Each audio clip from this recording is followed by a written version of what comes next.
Hello, people. So, we are talking about youth employability and entrepreneurship, and I'm having this conversation with Maryam. So, I had to start again because my connection was a bit off.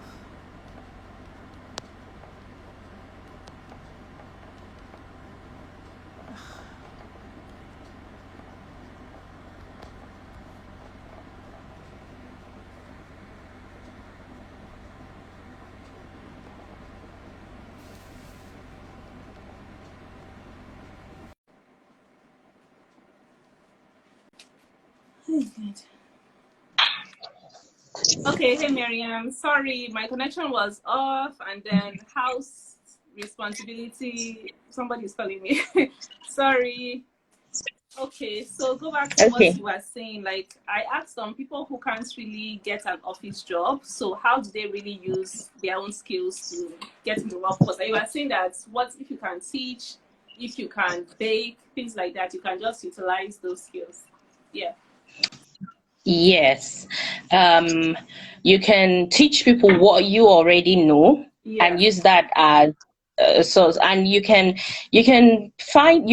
link up with vocational training centers to offer your services. You can go to schools, to teach teenagers and offer your services, all for a fee. you know I'm saying this so that you know where your cluster of clients are likely to be, instead of struggling to find them in separate places. Yes. I was also talking about looking around you and filling a gap for people. I mean, I'm filling up something that they may not normally like to do. Some people shop now for people, like Okay. help them do their shopping, and Okay. it's at a fee. Yeah, it's at a fee. Some people, there is this place I buy already chopped vegetables and, you know, the things you will normally waste time making in the kitchen, like prepping your vegetables, washing it, it's already done by them. It's already packed. I mean, we all love jollof rice or fried rice, and the work in the chopping of the Yeah. vegetables. So imagine, like, in the side hustle boom, I mean, in the side hustle book I wrote, ebook, I mentioned this there. Like, find something you can do for people they don't normally like doing. People hate washing beans. And what if you wash beans and you grind it and you freeze it or store it, or you just wash it and sell them white beans that is already washed for them to make moi moi or any bean meals? You know, people hate like washing meats, certain kinds of meats, but enjoy eating them. So what if you do that and you pack it and you freeze it and you're offering that, you're selling that to people, you know. I mentioned a whole lot of ideas that people can explore in the side hustle book, and it's a free ebook. It's a free ebook. So it's about looking around you. Some ladies, they just pack food. I mean, they will make the meals and take it to banks.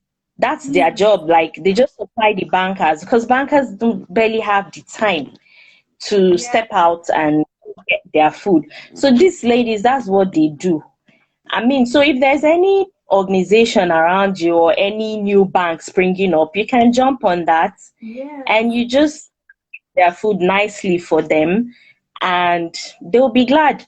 Some of them are bachelors, some are spinsters who do not have the time also to make their meals at home. They might request you to make food in batch for them as well. So, as I said, it's about looking around you, seeing Yeah. You have to also just be open-minded. what are Yeah. people's take off the things they don't like doing off them Yeah. for a fee, because just like the arguments about entrepreneurship and 9 to 5, some people will be entrepreneurs, some people will simply some people even love to work the 9 to 5. They work better when they're given the instructions on what to do, and some people seem to have a flair for entrepreneurship. It doesn't mean they don't still struggle. So we can all not just be one of those two, Yes. some will go towards the other Yeah. and so on. So yeah, those are the examples I can give. Look inwards, see the things that are like talents in you that you can sell, that can earn you a living. Maybe you even studied psychology or counseling in school, and you're really good at talking to people, walking them through their problems, So what if you charge them for that? So what if you Yeah. charge them for that? So it's about sometimes sitting down with yourself, looking around you, and you figure out what you can do. Exactly. Yeah. Have still pursuing an opportunity with a proper job if that's what you still Yeah. desire. Yeah, so like brainstorm and look at how your skills can be of service. I read this newspaper article and it really inspired me. So one student, because of the whole ASU strike, he said that he had nothing to do. So he now started selling newspapers and that's how he's now making money. And I just admired that fact so much because he says that people, his other peers are making fun of him, but that is how he's now making money. And he's actually doing something legitimate because let's not forget the fact that we know in Nigeria, some people are doing things that are not legitimate, fraudsters. So like Yes, to him, he's making an yes, honest living just selling newspaper because of the strike and he's not in school. So what you said is like true.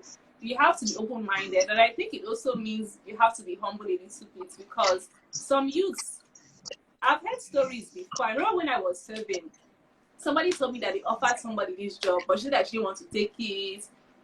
Some youths can feel like, okay, I'm too big to take this job, too big to take this position. But you that's have to be why open-minded. process. Yes, Yeah, process is important. When you're exactly, starting out, won't be all about instant gratification. exactly, Trust that process. Because where you will be in a few years is not going to be where you started from, even in terms exactly, of people you would have known, experience you would have gotten. And as the years pass and you keep working, you are increasing your employability. That's just the exactly. fact. Yeah.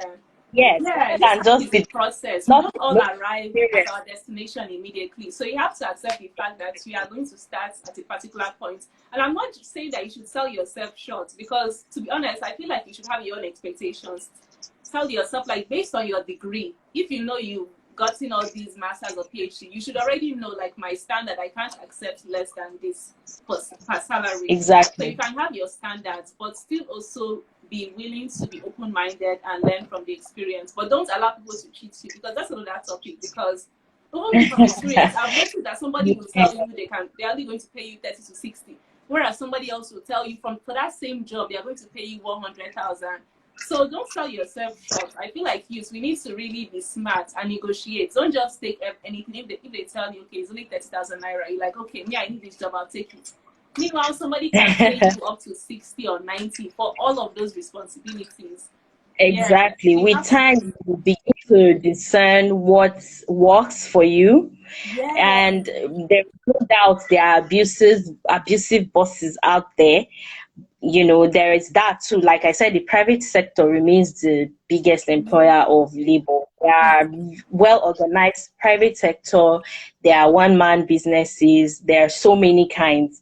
So yes, have your standards, but still know when you're starting, what you're really out to get from the organization exactly, and why you're there. exactly.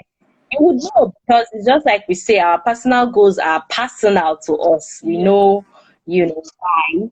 So yeah, you figure yourself out. There will come a time when there are jobs you won't even take because you've come a long way, You and reach this a is no certain longer standard. Yeah, yes, this is no longer for you. So you know that you're not there, but it takes a while to get there. You won't just get there suddenly, just yeah. like you said. Yeah, we have to be realistic. I think you already answered my question because I was the next question I was going to ask is what aspects of entrepreneurship should most Nigerians look into? But you said it's actually based on your own skills and being open-minded, right? There's not one particular Look aspect. And I around. feel like a lot of ladies Yeah. these days they make money from makeup. Like, apparently it's a big business. Like, if you have people that can patronize you, like, it's a big business. A lot of people say that they make so much money from just doing makeup. So I You feel know, like it's it's based on your unfortunate skills. that in our schools that they ought to teach us entrepreneur side to Oh whatever yes. we learn. So Hmm. they don't. So we come out here and we're now trying to find our paths Yeah. on our own. Yeah, they don't teach those things, but it's so important if they taught a business side of every Yes. course so that it's easier when you come out and you're not just hoping on a job alone, the Yeah. business side. So now you have to now be the one to teach yourself the business side of whatever it is you're doing. And when you set out, you're going to feel reluctant to even charge people for what you do, especially since entrepreneurship wasn't really your thing. Hmm. When you set out, you're going to, find it just like when you set out on a job as a youth. Sometimes whatever you're offered, you just take it because you feel, oh well. You even behave like they're doing you a favor. you know, you behave like they're doing you a favor. But with Yes. time, you will now understand that no, it's not that. I have skills to render, Exactly. and Exactly. you need it. So you would yeah. So there are opportunities. The opportunities are there. You can't just sit and just feel that the job will come. You need Hmm. to understand the country you are in. We are in a very tough nation. So Yeah. you help your own self and find whatever is easy. I mean, going back to the example of ladies who supply, say, bankers or workers food, they don't have to work the whole day. They just know that in the mornings they will make the meals Yeah. and go deliver. Another example I gave in the side hustle boom, yes, the ebook is like you're a fitness person. You love fitness. Hmm. And personally, you just love fitness and you're consistent at it. But you don't have a job. You can make a job out of that. Talk to people who work out in your neighborhood, but they work Hmm. out separate. They work out as individuals. You can talk to 10 of them and say you will coach them. So Yeah. you're like their coach and accountability partner, if I'll say, Hmm. and you charge them monthly. So imagine charging 10 people monthly for just something you do in the mornings Yeah. with them. You would earn something. You would be earning like a salary earner because they know at the end of the month they ought to pay you. Yeah. So imagine 10 people, maybe 20k or 10k even for Yeah. That's it. starters because fitness person. And people also love to work out in groups rather than alone, because if you're alone you might slack, but if you're in a group you know that everyone has to keep Yeah. each other on their toes. So that's there's just a whole lot of things.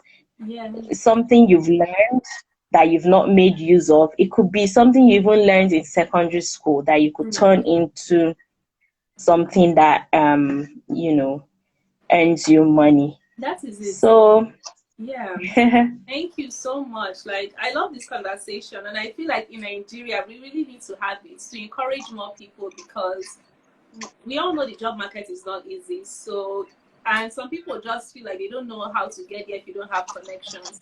But to be honest, like, you can create your own connections. You don't have to depend on mommy or daddy or aunties, uncles' connections. Like, you can create your own connections and you can create your own opportunities. So I feel like I really just exactly. love Let conversations me like quickly this. Yeah. let me quickly talk about creating opportunities. When you're Mm-hmm. not working, go to events where Yes, you are likely to meet people of importance, people of influence. exactly.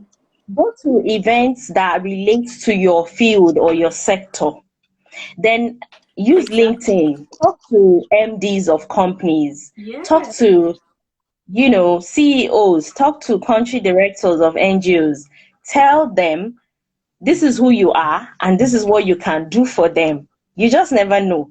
Because there are times when it's just by you pitching yourself that Exactly. you get a job. The That's organization may great. not have an opening, but because you pitched yourself, they may now see a need, or where you might fit. So Mm-hmm. you go to networking events, use LinkedIn properly, be bold enough Yeah, to talk to people and ask, that's but great. be ready with something valuable you can offer them. Mm-hmm. It's about what they can get from you, really, before you Yeah, think about what you can get from them. And yeah, that's why, again, have your hard skills, because it is what you use in selling yourself. It is what you use in saying, this is what I can do, yeah. this is who I am, this is where I've been, this is what I've done in other places I've been, Mm-hmm. because it is what you can show that sells you. Mm-hmm. So if sometimes people will be like, what will they put on their CV? What will they put on their CV? That's how you create those opportunities for Yeah. getting the experience by yourself. It won't come to you. Even in So when university, like you can put things in your CV from university. If you were part of organizations, you are a leader or even a member. That's something that you can put in your CV because people will be like, okay, this person, they were actually very involved. They had leadership skills, abilities. They were innovative. They started their own organization. So even things that you did in university, you can actually still put it in your CV. There's always something you can put in your CV. So even if you don't have the Yes, experience, the like problem is people also don't know how to tweak and organize their CV yeah, properly. mm-hmm, Sometimes they are filling it up with irrelevant info. mm-hmm, Recently I put up a post and said things you should take out of your CV in mm-hmm. 2020, because I think I wrote it in Yeah, 2020. Things you need to take out of it because they are not really relevant. Like yeah, I said, the HR person is looking through your CV and wants to quickly yeah, get useful information. yeah, You may not need to tell us your religion. You may not need to tell us what exactly. year you are born. Yeah, And if the language you can speak are not relevant to the job you're applying for, why put it in your CV? yeah. It's Like just those are like filling. old school stuff like that. That is not You really don't need to relevant. tell us which local government area you're from in Nigeria, because what is me looking at your CV? I don't like where you're from, or I don't like your people. That's bias and wrong, but we are human and that's Yeah, possible. yeah, Yeah, so there are things that are just irrelevant. People just load.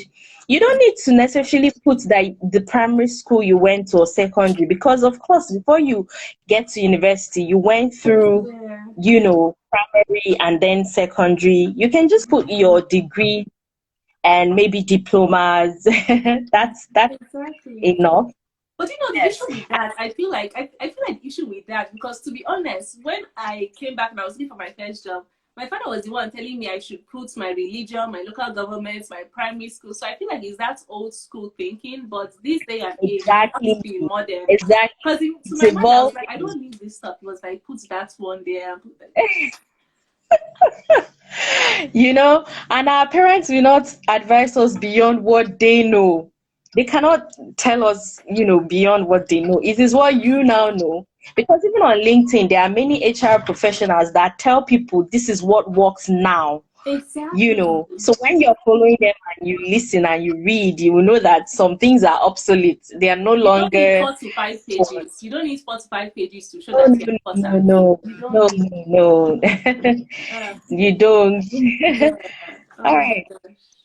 All right. So yeah, thank you. I've asked you all the questions that I get to ask. I don't know whether you have like additional tips because I feel like you've already shared additional tips. Yeah, So anything I forgot to say is either inside the book Job Hunt Like a Pro, or inside the Side Hustle Boom. The Side Hustle Boom is a free ebook. The okay. other book, the Job Hunt Like a Pro, is not free, but it's not Mm, expensive either. So what is it it? teaches the Job Hunt Like a Pro. Yeah. It's 1,000. Okay. Okay. Yeah. Is it in 1,000, your yes. website? The moral code. Is it there? Yes, it's on Okay, I'm the going to moral check it code. out. Yeah. All right. Yeah, because I Yeah, just came so across this books. they're actually also my highlights on Instagram. But like I said, honestly, I personally don't promote them well enough. It could be better, Yeah. you know. Yeah. So thanks for having me. It was Yeah, this interesting. was fun. We have to do something again. Like we have to do another event like this. Like something we'll do more because like I love this conversation and I think it really helps to encourage people. So It does. thank you It so does. much. And yeah, Thank I'll check you. out your ebooks. Like you really do need to promote that often, honestly, because I didn't know you have all these ebooks. Like, Thank okay. you. All right. Thank All you right. and have a Thanks good for having me. night. Have a good night too. Yes. Bye.